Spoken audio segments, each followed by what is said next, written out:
Shetland Fishermen's Association executive Simon Collins ripped into the EU's call to maintain reciprocal access to UK waters. Post-Brexit, British fishermen believe UK waters are overfished by other EU countries and the EU's common fisheries policy, CFP, means they are also restricted as to how much they can fish.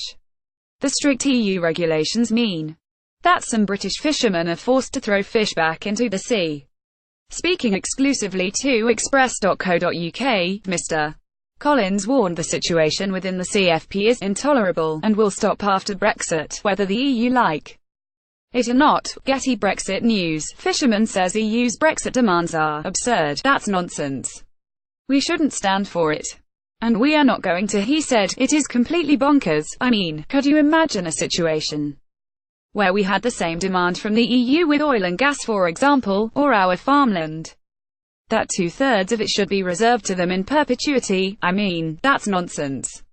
We shouldn't stand for it, and we are not going to. Mr. Collins instead proposed a new kind of fishing deal for Brussels when Britain eventually ceases to operate under its CFP. He demanded the EU hold annual talks with the UK after Brexit in order to regain control of who can access its waters once it has regained full sovereignty. The fisherman insisted the UK get something in return from Brussels if it decides to grant access to UK waters post-Brexit.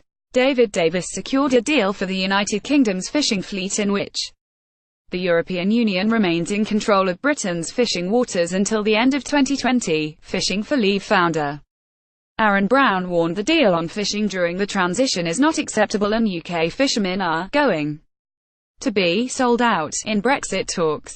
In response to the Brexit transition deal, Brexiteer Nigel Farage embarked on a fishing vessel along the Thames in March in protest against the potential death sentence transition deal.